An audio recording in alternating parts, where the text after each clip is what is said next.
पहले केंद्रीय गृह मंत्री अमित शाह और अब केंद्रीय राज्य मंत्री शांतनु ठाकुर ने जिस तरीके से CAA यानी सिटीजन अमेंडमेंट एक्ट 2019 को फरवरी के प्रथम सप्ताह में लागू करने की घोषणा कर दी है। ये जो CAA कानून है ना, वो किसी समुदाय विशेष के खिलाफ नहीं। CAA है वो मुसलमानों के खिलाफ नहीं है।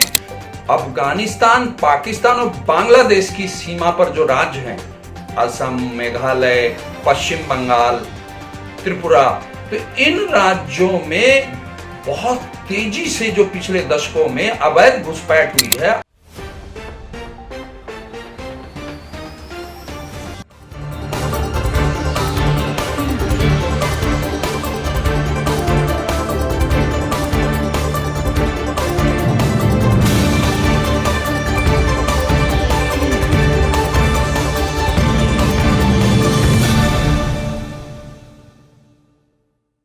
नमस्कार।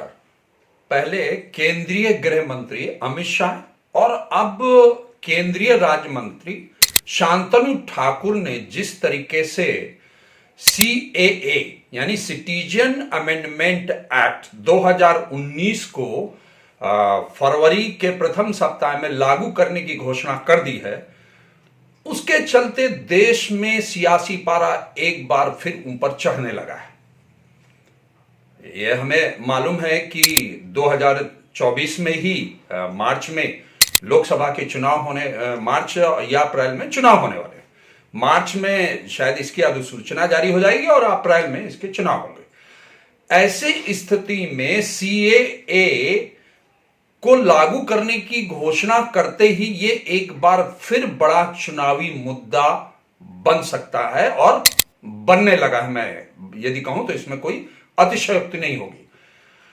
ऐसी स्थिति में एक बार फिर जो ऐसे राज्य जिनमें विपक्षी दलों का, जिन गैर भाजपा दलों का शासन रहा, उन्होंने जब 2019 में ये CAA कानून पास किया गया और 2020 में इसे लागू करने की घोषणा की गई, तो कई राज्यों ने बाकायदा विधानसभाओं में प्रस्ताव पारित करके इसका विरोध किया और कहा कि हम इसे अपने प्रदेश में लागू नहीं करेंगे।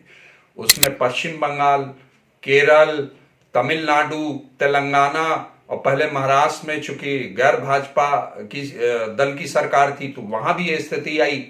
तो और यहां तक कि पंजाब में अमरिंदर सिंह की कांग्रेस की सरकार थी उस समय, वहां भी इस तरह के प्रस्ताव पास किए गए। तो अब एक बार फिर ये संभावना जो है पैदा हो गई है कि क्या जो गैर भाजपा शासित प्रदेश हैं, क्या एक बार फिर उसी दिशा में जा सकते हैं? विधानसभाओं में प्रस्ताव पारित कर क्या इसे लागू करने का विरोध कर सकते हैं?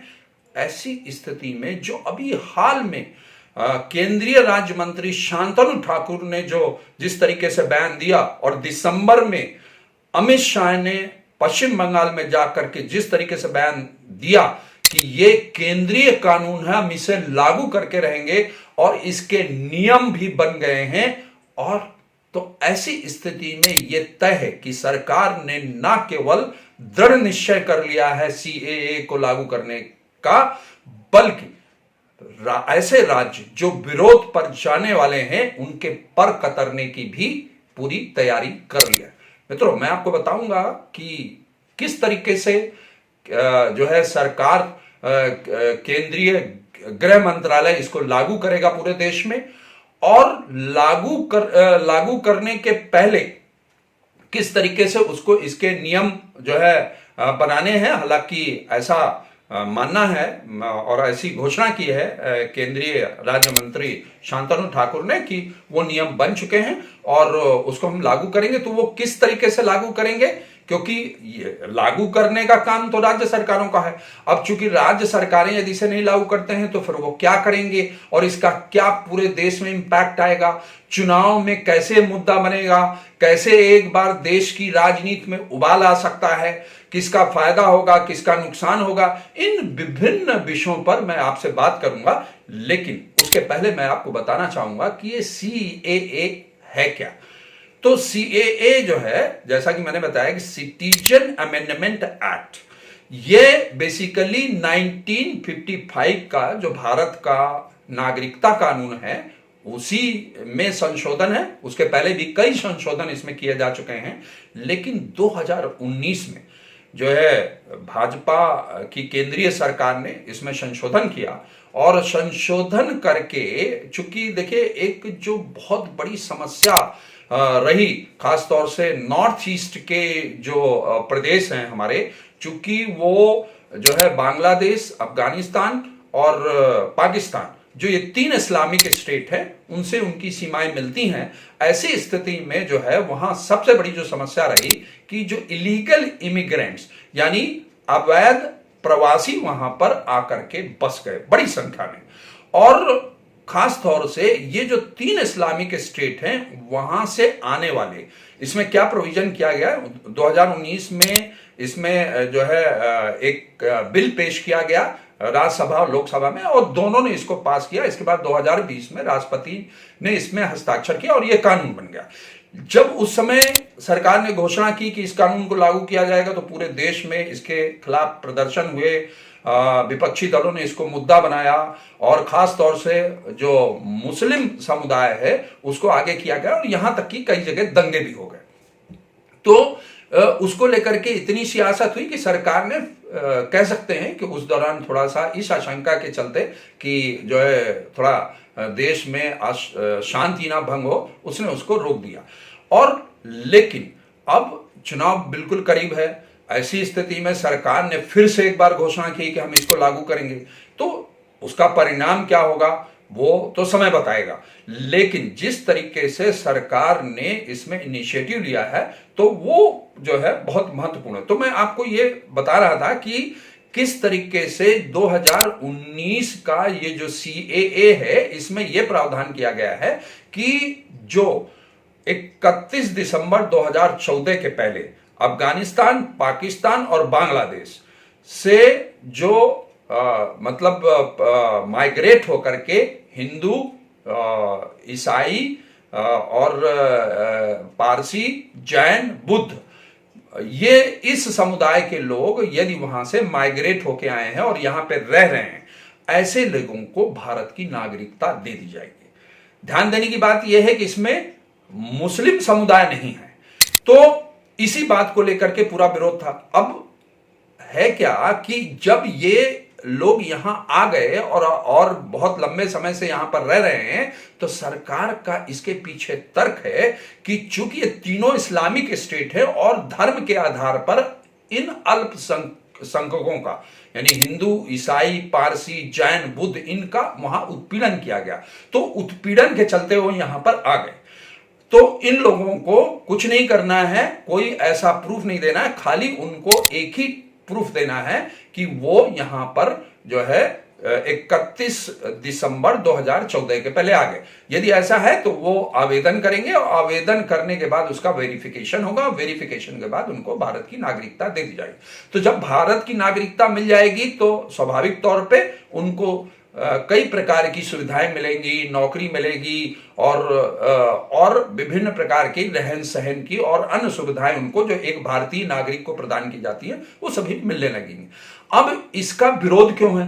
तो विरोध इसलिए है, मुस्लिम समुदाय और विपक्ष किस बात पर राजनीति करता है कि इसमें बहुत सारे मुस्लिम समुदाय के लोग भी माइग्रेट होकर के आए हैं, जो अवैध तरीके से भारत में रह रहे हैं। उत्तर पूर्व के जो राज्य हैं, जैसे मिजोरम है, अरुणाचल प्रदेश है, असम है, मेघालय है, तो और ये चूंकि सीमा लगती है, पश्चिम बंगाल है, सीमा लगती है, तो यहां पर जो है बहुत सारे मुस्लिम समुदाय के लोग भी अवैध तरीके से रह रहे हैं। और ये जो है पहले तो इन सीमावर्ती राज्यों में बसे, लेकिन धीरे धीरे फिर बाद में वो राजस्थान, पंजाब, महाराष्ट्र और विभिन्न यहां तक कि मध्य प्रदेश, इन विभिन्न राज्यों में फिर इनका विस्तार होगा, यहां तक कि जम्मू कश्मीर तक ये लोग पहुंच गए।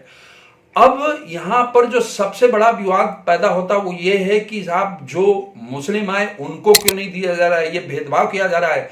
तो सरकार का मानना है, भाजपा का मानना है, भाजपा के नेतृत्व वाली केंद्र सरकार का मानना है कि चूंकि पाकिस्तान, अफगानिस्तान और बांग्लादेश ये इस्लामिक स्टेट हैं। तो ऐसी स्थिति में जो धर्म के आधार पर उत्पीड़न किया गया वो अल्पसंख्यकों का किया गया।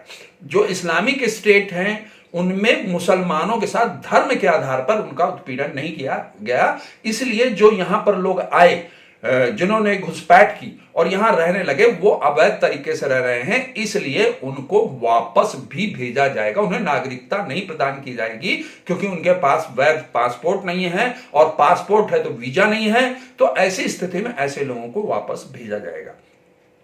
तो यही कारण है कि जो एनआरसी है, जो राष्ट्रीय पंजीकरण रजिस्टर है, उस पे उनका पंजीकरण होना जरूरी है। और ये हालांकि विषय अलग से विषय है जिस पर मैं अलग से बात करूंगा, लेकिन जब ये कहा गया कि इनको वापस किया जाएगा, इस बात को लेकर के जो है सियासी माहौल और गर्म हो जाता है। तो ऐसी स्थिति में जो है मैं आपको अब आगे बताना चाहूंगा कि सीए लागू होने से कहां और क्या बदलाव हो जाएगा। तो जो सबसे बड़ा बदलाव होने वाला है वो है उन राज्यों में इसका प्रभाव पड़ेगा जो उत्तर पूर्व के राज्य हैं। वो हैं पश्चिम बंगाल है, अरुणाचल प्रदेश है, असम, मणिपुर, मेघालय, मिजोरम, नागालैंड और त्रिपुरा। और ये जो असम, यदि असम की बात की जाए, असम बेसिकली जो हिंदुओं का लगभग, ऐसी एक रिपोर्ट है कि लगभग 20 लाख हिंदू खाली असम में रह रहे हैं। इसी तरीके से ये जो विभिन्न राज्य हैं उनमें भी ऐसे हिंदू जो माइग्रेट होके आए हैं वो यहां रह रहे हैं। अब असम में सबसे बड़ी समस्या है कि जो वहां के स्थानीय निवासी हैं, जो पहले से रह रहे हैं, उनको लगता है यदि ये हिंदू समुदाय के लोगों को नागरिकता मिल गई तो सबसे बड़ा जो बदलाव होगा वो ये होगा कि वो जो स्थानीय संसाधन हैं उन पे उनका कब्जा हो जाएगा, उनको नौकरी मिलने लगेगी, कई तरीके की समस्या, और उनका जो अधिकार है वो मारा जाएगा। इस बात को लेकर वो बहुत आशंकित हैं और इसका जो है विरोध करते हैं। देखिए, अब मैं आपको बताना ही चाहूंगा कि ये जो सीए कानून है ना, वो किसी समुदाय विशेष के खिलाफ नहीं है। ऐसा लगता है मुस्लिम समुदाय को कि शायद वो कानून उनके खिलाफ है। तो मैं बताना ही चाहूंगा कि ये जो सीए है वो मुसलमानों के खिलाफ नहीं है, बल्कि जो अफगानिस्तान, पाकिस्तान और बांग्लादेश की सीमा पर जो राज्य हैं, असम, मेघालय, पश्चिम बंगाल, त्रिपुरा, तो इन राज्यों में बहुत तेजी से जो पिछले दशकों में अवैध घुसपैठ हुई है, अवैध अप्रवासी जो वहां पर रह रहे हैं, उनकी घुसपैठ को वहां पर रोकना है। क्योंकि ऐसा होने से ये पहले क्या हुआ कि पिछले कुछ दशकों में बहुत तेजी से अवैध तरीके से आए। बहुत सारे ऐसे लोग हैं जिनके पास वीजा नहीं है, वीजा एक्सपायर हो चुका है या उनका पासपोर्ट एक्सपायर हो चुका है, लेकिन वो यहां रह रहे हैं। उन्होंने यहां रहते हुए अपने राशन कार्ड बनवा लिया, आधार कार्ड बनवा लिए, वोटर आईडी कार्ड बनवा लिया, और वो विभिन्न दलों के आज वोटर बन चुके हैं।